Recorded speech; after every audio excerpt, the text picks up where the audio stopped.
Okay, this is another 10-minute chess lesson. What we're going to talk about here is how do you make the transition from your opening play to your middle game play. Very often beginners, once they start learning, they've learned a couple of openings. They play out their openings, but then realize they don't know what to do next. So what happens is because they don't have any ideas, strategies, or techniques relating to the middle game, they very often just move their pieces haphazardly and start losing pieces. The approach that you should be taking, first of all, is learning your basic tactics, your basic tactical patterns, so you'll recognize those right away and you won't fall into a basic tactic. You'll be able to take advantage of basic tactics, knight forks, rook checks, so on and so forth. We really aren't talking about tactics right now. We've already done that. What we are talking about is middle game principles, strategies, and techniques. As you make the transition from the opening to the middle game, number one, you want to make sure that your opponent is not threatening one of your pieces. Sometimes you fall apart because of an obvious threat that you should have plainly seen, but you were too busy trying to develop some complicated technique relating to the middle game. Look for the obvious threats first. If he moves his pawn up against your queen, get your queen out of the way. Next, you want to check for the tactical patterns that you've already learned. So you see if you, there's so many of them, but we've already discussed how you can go about learning those patterns so that they're quickly recognizable. But you're in a game, you've finished your opening, you've checked it for obvious threats, you've checked it for tactical opportunities, there's none there. What do I do now? Do I just randomly move a piece and wait for a tactic to come along? No, you don't. What you want to do is apply some middle game principles. And I thought that I could give them to you off the top of my head, but it looks like I'm going to have to look. Only take a second.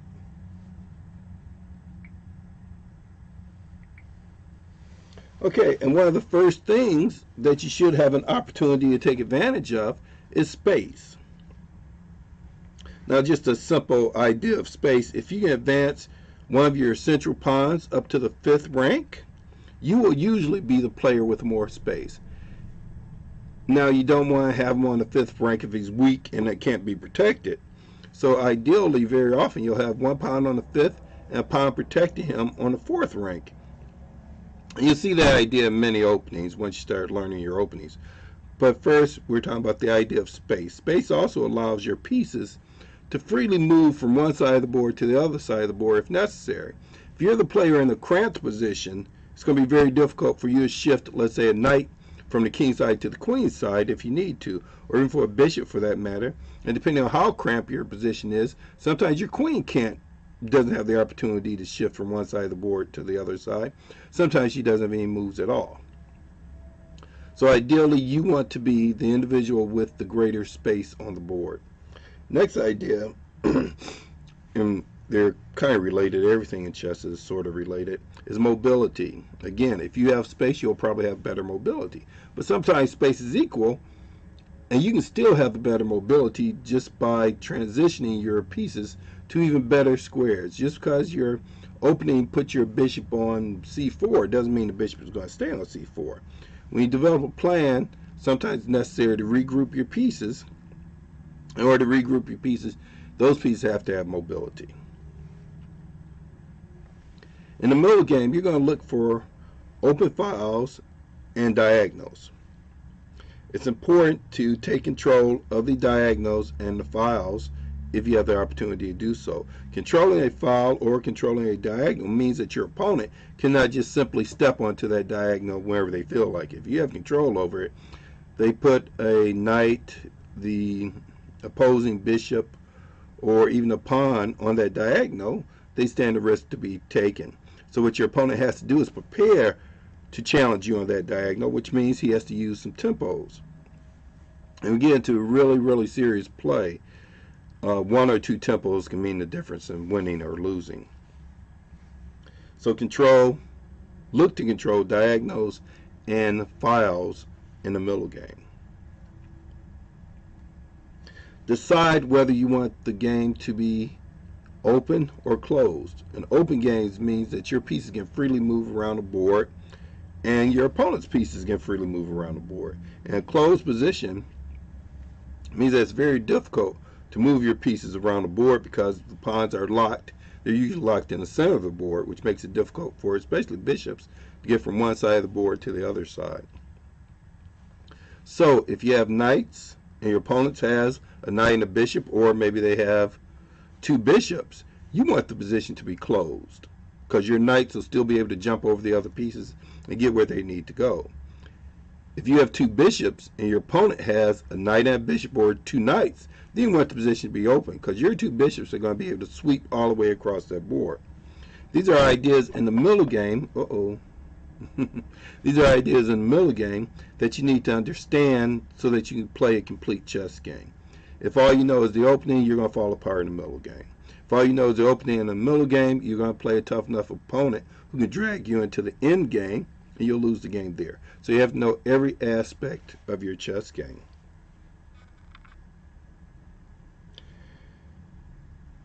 After you've seen whether you want the position open or closed, depending on your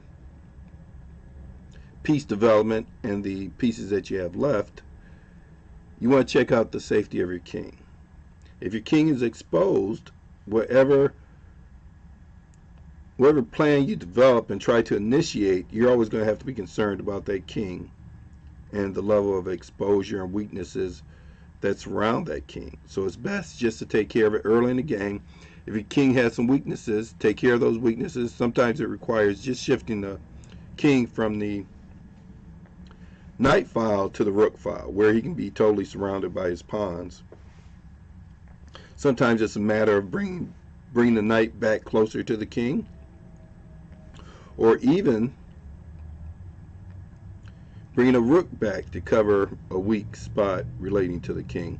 It's best to do it early than to wait till action starts occurring and now I got to protect my king. Well, it's too late. They're already attacking him.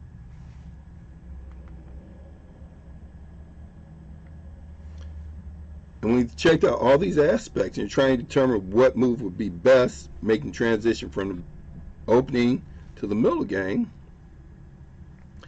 you really want to develop a long-range plan. What are you going to try to do? Closing the position can be part of a long-range plan. But once you decide I'm going to have a closed position, then you got to decide what pieces belong where, which pieces are going to be your strong pieces, which pieces may be your weak pieces. If you have weak pieces, you're going to look to exchange those off for your opponent's possibly strong pieces. If you have strong pieces, you want to make sure that your opponent cannot exchange those off for his weak pieces. Strong pieces versus weak pieces. You also have pawn structure, where the nature of your pawns dictate where you can possibly break into your opponent's position, or where there will be strong squares and weak squares that can be occupied by your pieces. And you bring all these ideas together to make sure that you have the better endgame, because if you're playing an opponent of equal or better strength, they're going to be able to avoid all of your plans and your actions and actually bring you into the endgame. So the idea is to make sure that you have a better endgame if your opponent should actually be able to survive to the endgame, or if you survive until the endgame, you'll make sure that you have a better endgame. Sometimes all that means is having one extra pawn, or being in a position where he has so many pawn weaknesses that you can take advantage of it and win that one extra pawn. We're talking about middle game ideas, strategies, and principles. A very good middle game book is The Art of Positional Play. And actually, any positional book for a beginner is going to be good. You don't need the latest, greatest book because they all have the same principles in them, or almost the same principles. As a beginner, or for you to understand the book, it needs to be simple and to the point, And like I said before, you can find a basic positional book for under $10. Now it's going to be an older version, might even have descriptive notation. You need to know both your descriptive and your algebraic notation so that you can purchase any book that you want. Like I said, from the old days, you have descriptive notation, and those books are going to be a lot cheaper because they're old and you'll probably be used. But as a beginner, it's an excellent opportunity for you to improve your game without having it cost you a great deal of money. I think I've covered everything. I don't know how many minutes that's been. But just to recap, making the transition from the opening to the middle game, make sure there's no simple threats before you get all involved in analyzing the entire position. You need to analyze it with the idea that this simple threat is present. You want to check for tactical opportunities that you have and tactical opportunities that your opponent has, especially those opportunities that he has after you commit to a move. If I do this, what are his options? And within those options, you want to make sure there's no forced moves that would cause you to lose the game, or forced moves that would cause you to end up in a worse position. The idea, making the transition from the opening to the middle game, is the advantage of space. We're going to go into it more detail in a later lesson, but simply stated is if you have an opportunity to place your pawn on the 5th rank and nothing else is going on in the position, that would be very advantageous for you because your pieces will have more mobility moving around a pawn that's on the 5th rank opposed to a pawn that's on the 3rd rank. Mobility of your pieces often depends on your pawn structure. Make sure that you have a pawn structure that will allow your pieces to move freely about the board. And of course, your opponent is going to take the other side. He doesn't want your pieces to move freely around the board, just like you don't want his pieces to move freely around the board. Control files and diagonals. If a file is open, you want to occupy it. Make sure that your opponent can't occupy it. Sometimes that means you occupy it, your opponent occupy it, you start exchanging off rooks and possibly even queens. Same thing for the diagonal. Both of you are going to fight over that diagonal. Sometimes it causes bishops to be exchanged. So you got to take it into consideration. If I exchange off my rooks, if I exchange off my bishop, will I have a better position? And it's very difficult for beginners to evaluate positions. That's what it's all about. Learning and progressing with your chess talents. As you progress, you'll better understand different types of positions. But for now, it's good enough just to get to the middle game without dropping pieces. Decide on whether you want an open position or a closed position. And very simply stated, if you have the better development, if you're ahead in development, you usually want an open position. If you're the player with the 2 bishops, you usually want an open position. Make sure your king is safe. Throughout the game, you're going to constantly look at your king and determine whether or not that king is in a safe position. If your king is exposed, any plan that you develop can be thrown in the garbage once your opponent starts attacking your exposed king. Develop long-term plans, develop short-term plans, and you're going to do this once, twice, maybe 3 times in the game if circumstances change drastically. Usually you develop your long-term plan and you stick to it. You can't constantly change plans back and forth until you have a won position. Then once the position is won, you do what you want to and win the game. Pawn structure. When you make the transition from an intermediate player to an advanced player, you're going to want to really focus on understanding different types of pawn structures.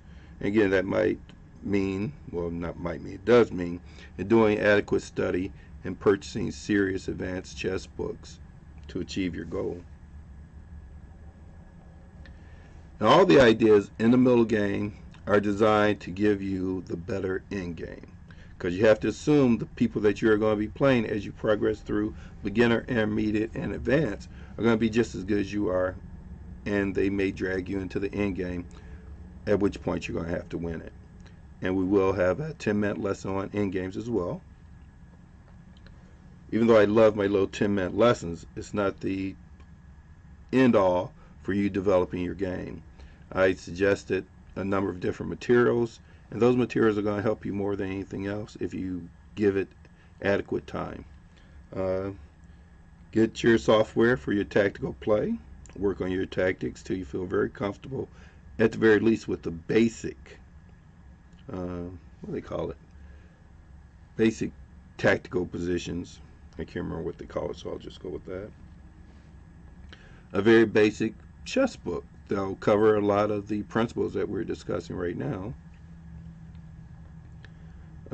There's also software for your phone, apps, I guess they call it, for openings, and you can.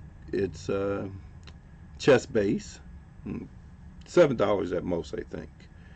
And as a beginner, you're only going to look at the first 3, 4, maybe even 5 moves of all those different openings, and apply your understanding of the chess openings to those moves, and it will improve your game drastically. I think one thing that I have not mentioned yet is there's a very basic book on chess traps and tricks. That's worth knowing. Again, $5, $10. You go through them. I know one book is 301 opening traps. Get to know those opening traps, because in many cases they violate the principles that we are attempting to understand if you don't look deep enough into the position. If you do, you'll figure out the trap and your opponent will be in a worse position. If you don't, you fall into the trap and your opponent laughs at you. Where were we going with that? The art of opening play. The art of positional play. And when you start making transition from a beginner to an intermediate player, then you're going to want to look at the art of attack. I think that's the name of it, The Art of Attack. Those are old books that are very expensive, but they have some fantastic ideas in them. Now, when you get to be an advanced player, or if you decide that you want to compete in national or local tournaments, then yeah, you're going to have to increase the value of your library.